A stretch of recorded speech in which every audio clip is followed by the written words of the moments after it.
जो हमारे स्पीकर साहब रहे हैं श्री कविंद्र गुप्ता जी, वो यहाँ पे आए मंच पे और उन्होंने बोला कि मैडम आप अपना अनशन तोड़िए, हम आपका काम करेंगे, आपको रेगुलाइज करेंगे। हमें रेगुलाइज करना तो दूर की बात, जो यहाँ के एमपी अभी भी एमपी हैं युगल किशोर जी, वो भी यहाँ पे आए और उन्होंने जब बीजेपुर में प्रधानमंत्री जी आए थे, उन्होंने कहा था कि हमारे स्टेज पे उन्होंने कहा सभी लोगों के सामने, in front of the media and in front of the people, उन्होंने ये कहा था कि जितने भी हमारे भाई लोग 10+2 कॉन्ट्रैक्चुअल लेक्चरर प्रेस क्लब में बैठे हैं उनको हम रेगुलाइज करेंगे, हम प्रधानमंत्री जी से बात करेंगे। मैं कहना चाहती हूँ हमारे एमपी साहब जो हैं वो, उनकी बात कहाँ चलेगी, कब की उन्होंने प्रधानमंत्री, ऐसे होना चाहिए कि हम फिर से हमें कोई मजबूर करे फिर से हम सड़कों पे आ। लेकिन आप लोगों के लिए डेली वेजर्स या तमाम जो एडहॉक है कॉन्ट्रेक्चुअल कमेटीज भी बना दी है, 6 महीने तो इंतजार करना पड़ेगा। ठीक है मैम, आप लेकिन एटलीस्ट बड़ी शर्म की बात है कि जितने भी डेली वेजर्स हैं, जितने भी पीएचई वर्कर्स हैं, वो सब लोग अपनी पोस्टों पे काम कर रहे हैं, बट हमें तो बिल्कुल डिसएंगेज कर दिया। कारण मैम हमें क्या पता। मगर अफसोस इस बात का है कि हम लोगों ने 10-12 या 15-15 साल काम करने के बाद भी हम लोगों को डिपार्टमेंट से बाहर कर दिया गया। और हमारी सैलरी थी सिर्फ 7,000 रुपया, और जो शायद हमारे साथ परमानेंट थे वो 1 लाख रुपया तब भी लेते थे, आज शायद 1.5 या 2 लेते हो। ये समझ नहीं आती। यहाँ तो हम काम कम कर रहे थे, काम तो हम लोगों ने बराबर किया, शायद उनको हमें काम उनसे ज्यादा दिया जाता था। गवर्नमेंट ने क्वालिफिकेशन क्या है सर? एमए मैक्सिमम जितने हैं सब पीजी हैं, लेकिन सैलरी 7,000, मजदूर एक दिन का 1,000। यही बात मैम। हम लोगों ने 2006 से 18 तक काम किया और उसके बाद सबको यहाँ डिपार्टमेंट से बाहर कर दिया गया विदाउट किसी वजह के। आज भी पोस्टें वैकेंट पड़ी हुई हैं, गाँव में लोग चिल्ला रहे हैं, कोई बोलने वाला। काफी लंबा संघर्ष जो है इन तमाम 10+2 कॉन्ट्रेक्चुअल लेक्चरर्स ने भी लड़ा, लेकिन आज क्या परेशानी आन पड़ी कि प्रशासन के सामने एक बार फिर से ये गुहार करने आए हैं। इनसे जानते हैं, रजनी जी मेरे साथ हैं। रजनी जी, कैसे याद करती हैं उस समय को, क्योंकि मुझे याद है आखिरी बार वो टेंट को आग आप ही ने लगाई थी। हाँ जी, क्योंकि ऐसा है कि मैम सरकारें तो भूल जाती हैं, वो तो उनको तो कुर्सियां मिल गई हैं, लेकिन हम अपना वो वक्त कैसे भूल सकते हैं जिसकी वजह से आज भी हम जो हैं वो अपने घर में स्ट्रगल कर रहे हैं, हमारे लेक्चर स्ट्रगल कर रहे हैं।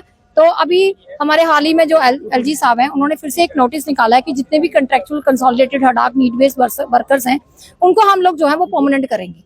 तो मैं एलजी साहब से ये रिक्वेस्ट करना चाहूंगी कि सर, और उनसे भी हमारे जो उमर अब्दुल्ला साहब हैं सीएम साहब और हमारे चीफ सेक्रेटरी साहब, कि हमें जो है हमें भी उस केस में इंक्लूड किया जाए, क्योंकि 2010 का जो स्पेशल सर्विस प्रोविजन एक्ट था 2010, जिसमें रेंज ऑफिसर्स को रेगुलाइज किया गया, जिसमें फॉरेस्ट डिपार्टमेंट के ऑफिसर्स को रेगुलर किया गया, मेडिकल ऑफिसर्स को रेगुलाइज किया गया, बट हम लोगों का केस लेफ्ट आउट रह गया।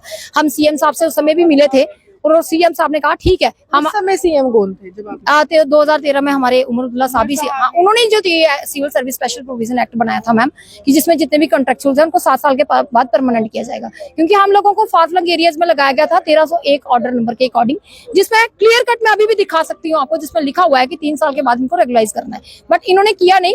हमारा जो ऑर्डर था उसको कन्वर्ट कर दिया कंट्रेक्चुअल में, क्योंकि उस समय कंट्रेक्चुअल्स के ऊपर कोई भी रेगुलाइज करने की पॉलिसी नहीं थी। लेकिन 2010 में उमर अब्दुल्ला जी की सरकार आई तो उन्होंने एक एक्ट फॉर्म किया था, civil service special provision act, जिसकी मैं बात कर रही हूँ, जिसमें रेंज ऑफिसर्स को रेगुलाइज किया, सभी को किया गया, बट हमारा केस लेफ्ट आउट रह गया। तो हम सीएम साहब से मिले थे 2013 में, तो उन्होंने ये कहा था कि मैं आपका केस जो है वो कैबिनेट में पुट करूंगा, बट फ्लड भी आया और ताराचंद साहब जो डिप्टी सीएम थे, जो एजुकेशन मिनिस्टर भी रहे थे उस टाइम, तो उनसे हमारी फाइल जो है वो गई, लेकिन बात हो नहीं पाई। उसके बाद सरकारें बदल गई और बीजेपी से भी हम बड़ी बार मिले, कोलिशन गवर्नमेंट भी आई, बट काम हमारा नहीं हुआ। यहाँ पे हमारी एक मैडम अनशन पे बैठी, 3 साल हमने स्ट्राइक की, सीमा जी, जो उन्होंने 21 दिन तक मैम खाना नहीं खाया। हमारे जो डिप्टी सीएम है और जो हमारे स्पीकर साहब रहे हैं श्री कविंद्र गुप्ता जी, वो यहाँ पे आए मंच पे और उन्होंने बोला कि मैडम आप अपना अनशन तोड़िए, हम आपका काम करेंगे, आपको रेगुलाइज करेंगे।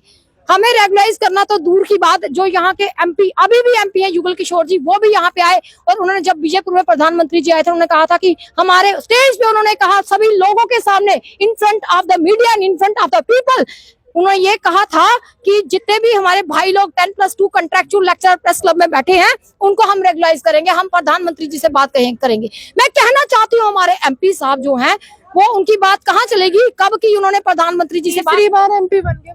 मैं वही तो कह रही हूँ कि सर कितना टाइम चाहिए बात करने के लिए। अरे केंद्र में आपकी सरकार है, एलजी साहब आपके हैं, अब तो हम चलो ठीक है, हमारे चुनी हुई सरकार भी आ गई है। हम उमर अब्दुल्ला साहब जी से भी रिक्वेस्ट करते हैं कि आपको हमारे केस का पता भी है, तो प्लीज आप तो हमारे साथ जस्टिस करें, आप तो हमारे साथ जस्टिस करें। जिस एक बिल की बात कर रही हैं आप, कह रही कि एलजी साहब ने हाल ही में निकाला, वो प्राइवेट बिल है, वहीद पारानीला और एलजी साहब की मोहर हुई मैम, उस पर तो चर्चा ही नहीं हुई विधानसभा में, उस पर हंगामा हो गया, 3 दिन वो वेस्ट हो गए पूरे दिन। हमें कोर्ट ने भी कंसिडर किया हुआ है कि ये कंट्रेक्चुअल लेक्चर्स है। हम यही कहना चाहते हैं कि आप हम इंक्लूड होना नहीं चाह रहे, उसमें है हमारा नाम, पर्टिकुलर नाम नहीं है बट अदर्स लिखा हुआ है। जितने भी कंट्रेक्चुअल कंसोलिडेटेड कंट्रेक्चुअल तो हम लोग भी आते हैं ना।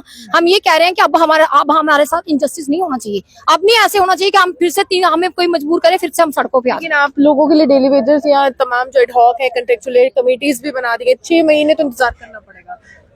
ठीक है मैम, आप लेकिन एटलीस्ट बड़ी शर्म की बात है कि जितने भी डेली वेजर्स हैं, जितने भी पीएचई वर्कर्स हैं, वो सब लोग अपनी पोस्टों पे काम कर रहे हैं, बट हमें तो बिल्कुल डिसएंगेज कर दिया। कारण मैम हमें क्या पता, कारण यही है कि अगर डॉक्टर की बात, अगर पानी खोलने वाला नहीं आएगा, पानी नहीं मिलेगा ना, तो लोग सिर फाड़ देंगे। लेकिन अगर बेचारा स्कूल में कोई नहीं पढ़ाएगा तो क्या फर्क पड़ता है? गरीब बच्चे पढ़ रहे हैं गवर्नमेंट स्कूल में, नहीं भी टीचर आएगा तो क्या फर्क? आप पूछ लो कारण, वो 370 टूटने का तोहफा मिला था, 370 टूटा, हम खुश थे। अच्छा, लेकिन हमें उसी के तुरंत बाद स्कूल से बाहर निकाले जी, हमारे लिए तो ये तो गलत है ना। ऐसा क्यों किया? आप कोई देश के खिलाफ थोड़ी न, देश के खिलाफ तो हम कभी जाएंगे नहीं। हम देशभक्त हैं, हम डोगरे हैं। हमने खूब मिठाइयाँ ढोल नगाड़े बजाए थे, लेकिन हमें तोहफा मिला है। हम हमारी रोजी रोटी गई है। कोई रीजन नहीं बताया क्या? Without any information notification we were kick out from the department.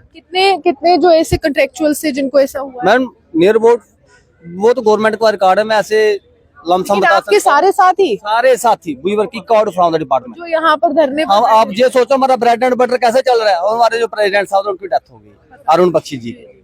तो हमारे साथ इतनी जाती हुई, हम क्या कहें, किसको रोना सुनाए हम? उनके बिना हम कुछ तो कुछ हमें ये तो बताएंगे 370 तोड़ा, हमें क्यों, उससे हमारा क्या था? हम काम करें, हमारा क्या लेना देना था? क्या हम बच्चों को कुछ गलत पढ़ा रहे थे, एंटी नेशन पढ़ा रहे थे? देशभक्त हैं हम, तो देश अच्छा ही पढ़ाएंगे उन्हें, और देश का हम फ्यूचर ही बनाएंगे। हमने कौन सा गुनाह कर दिया? ये हमें जवाब चाहिए। उनके बिना जो है कमी महसूस हुई, क्योंकि आप कह रहे हैं अरुण जी नहीं थे। मुझे याद है एजुटेशन वो लीड कर रहे थे, मीडिया बाइट्स भी देते थे, आप भी देते थे, तो उनके बिना कुछ गैप आया? बिल्कुल मैम, गैप तो आया, उनकी कमी तो महसूस होती है, क्योंकि वो मैक्सिमम अकेले ही हर जगह हैंडल करते रहते थे। उनके जाने का गम तो है, बट क्या कर सकते हैं, कहते हैं जाना तो सबको है एक दिन। मगर अफसोस इस बात का है कि हम लोगों ने 10-12 या 15-15 साल काम करने के बाद भी हम लोगों को डिपार्टमेंट से बाहर कर दिया गया। और हमारी सैलरी थी सिर्फ 7,000 रुपया, और जो शायद हमारे साथ परमानेंट थे वो 1 लाख रुपया तब भी लेते थे, आज शायद 1.5 या 2 लेते हो। ये समझ नहीं आती। यहाँ तो हम काम कम कर रहे थे, काम तो हम लोगों ने बराबर किया, शायद उनको हमें काम उनसे ज्यादा दिया जाता था। गवर्नमेंट ने क्वालिफिकेशन क्या है सर? एमए मैक्सिमम जितने हैं सब पीजी हैं। में, लेकिन सैलरी 7,000, मजदूर एक दिन का 1,000। यही बात मैम, हम लोगों ने 2006 से 18 तक काम किया, और उसके बाद सबको यहाँ डिपार्टमेंट से बाहर कर दिया गया विदाउट किसी वजह के। आज भी पोस्टें वैकेंट पड़ी हुई हैं, गांव में लोग चिल्ला रहे हैं, कोई बोलने वाला नहीं है। आपकी जगह कोई आया वहाँ पर? नहीं, कोई नहीं आया, पोस्टें खाली पड़ी। स्कूल्स तो बंद हो गए होंगे। नहीं, स्कूल तो चल रहा है, स्कूल थोड़ी रुकेगा, स्कूल अपनी जगह चल रहा है, लोग चिल्लाते हैं। प्रिंसिपल क्या करेगा? किसी को क्लास सौंप देगा, मैं इसका अरेंजमेंट करता हूँ, उसका लगाता हूँ, वो भी क्या करेंगे? और जितने भी बैठे वो गवर्नमेंट स्कूलों में कौन पढ़ेंगे? मैक्सिमम गरीबों के बच्चे ही। इवन के जो शायद टीचर ही वहाँ लगा होगा, उसने भी अपने बच्चे प्राइवेट स्कूलों में डाले हुए हैं, वो भी अपने बच्चे गवर्नमेंट स्कूल में पढ़ा के राजी नहीं है।